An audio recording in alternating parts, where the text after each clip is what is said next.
big thing. So this is a question, and I might catch you young men out right now. Yeah. What would you say, question to each of you, that you do in your life that is difficult right now? What do you do that's difficult? Like, I believe young men should do difficult things.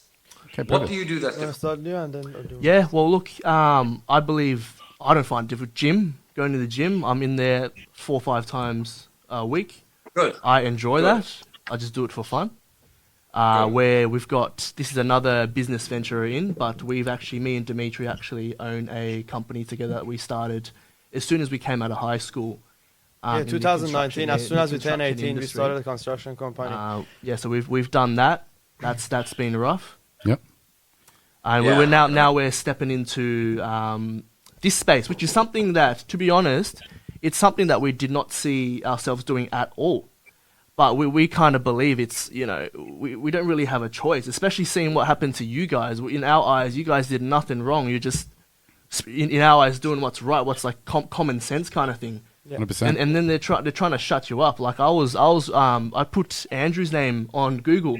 The It's first disgusting fucking article how that much was lies in there is was, on the internet. It's was that absolutely BBC disgusting. one saying, Yeah. "Oh, you've been charged with rape, sex trafficking," and then I was like, "What the fuck?" There's pages of this, and no one speaks about any of the good you're doing. And we're like, why is that? Let's take a risk. Let's do take a it. shot, see if it built this lands. studio. We built this studio ourselves. Everything It here, was we built just it a in a shed. risk. We did the because we're kind of in the construction industry, so we knew some people. We're like, fuck it, we can just put it together real quick. We didn't know nothing about anything, any social media stuff. Didn't know anything. We're like, fuck it, let's give it a go. We feel like we have to. No one's speaking up, and why we decided. Another big reason is we believe we're relatable, so they see you guys as that big role model, that end goal. That's where you should be going towards. But what we wanted to do is, okay, so we're young. We believe we're heading in the right direction, but we want to show other people our age, because we know, even from personal experience, a lot of people are still very lost. There's no purpose. So we want to see what gets people to watch our journey. Let them know that, look, anyone can do this. Just take small steps, and hopefully, for a couple of years, they see, okay, wow, look back at 2023. These guys started, they had no idea what they're doing, even just in podcasts. And then they'll see we haven't even released any information about our businesses or anything, our financial success, none of that. So we're just going. See, that's very smart, Yeah. and that's very smart for 2 reasons. One, it was a very clever idea to reach out to me. You have to understand, I probably get maybe 100 plus requests a day to come on podcasts. Yeah. So, like, I'll choose one per week, and it's always the biggest one. I mean, Tucker Carlson Of course. come and talk to me.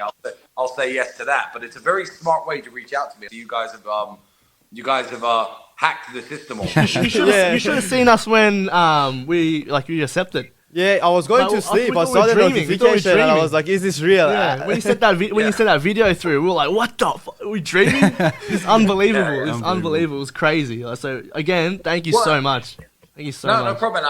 I also think it's very important what you guys are doing, because, as you said, me and Andrew, a lot of people look at us as the archetype of this is where I want to get in life. I mean, we're doing well besides currently being under arrest. Everything else in my life is going perfectly.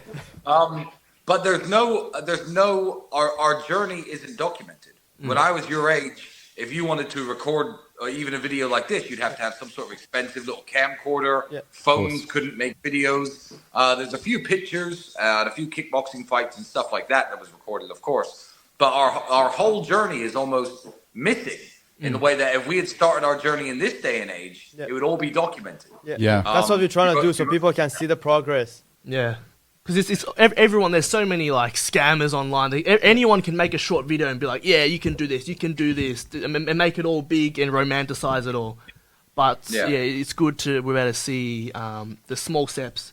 100%. Because and the scammers are very easy to spot as well, because they'll talk about hard work, but there'll be no evidence in their past of any hard work. You know.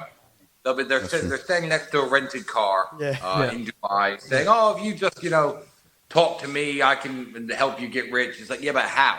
At least me and Andrew have a lot of receipts from our past. We have our kickboxing background and all that. At least. But it's awesome. So hopefully, by the time you guys are 34 or 30, I'm 35 next week, so I'm getting old. Hopefully, by the time you guys are my age, And everyone's like, okay, why are these guys where they are? You could show them, the first podcast you're doing. Yeah, exactly. Yeah. That's the plan. Credibility. Yeah. Which platform are you guys on, by the way? Rumble. Rumble, of course. Yeah. Rumble. Awesome. Good choice. Freedom of speech. Yeah. Nah, the other ones are no good. Rumble's the right platform for some guys like you, because if you keep saying the things that you want to say on YouTube or anywhere, we get shut down instantly. If one day you are going to get banned, and you're back at square one. So promoting it on Rumble is the only way forward. It's the only platform that isn't run by, I guess, what we call the Matrix. Some of the other big platforms. Yeah. I mean, YouTube aside, YouTube obviously bans everyone. Fuck YouTube. Yeah. But the other big platforms, I mean, they're funded by gambling and porn, and lots of these Matrix industries are pushing. Yeah, like I was on Kick the other day. It's disgusting. The top thing is gambling, like. And those bathtub streams. And there's young kids on these platforms that have access to this. Yeah. It's all been promoted as well, which is terrible. Yeah, now everyone, especially OnlyFans, like now it's like acceptable to be, oh yeah, you have your bio on OnlyFans model. No one thinks twice about it. Imagine 10 years ago, that's horrifying. That's shameful. Like it's what crazy. what I would say is this: you have to understand, like I said about it being a free market society. I smoke cigarettes, for example. And I smoke cigars. I always tell young men that they shouldn't, because they need to work super, super hard before they ever smoke any kind of tobacco products. And gambling is one of those things like that as well. Obviously, my brother's a Muslim, so he doesn't gamble anymore. But I will gamble sometimes. I'll give you some examples. I would never encourage gambling in young men, and I would never push gambling on the youth, because I don't want fans of mine to sit in their house and lose money they can't afford. However, if I take a vacation to somewhere like Monaco, and I put on my tuxedo, and I arrive in my Ferrari at the Grand Casino, and I spend an amount of money that I can happily afford to lose, and I have fun gambling, cool, that's on me. But there's a big difference between gambling as part of a glamorous vacation and sitting on your phone spinning your money away when you're working for a set wage. So, I don't push these things on the youth, and I never ever will. Because I think it's very toxic. So it's good to see young men out there who listen to my message, who understand that you shouldn't be doing these things. Yeah.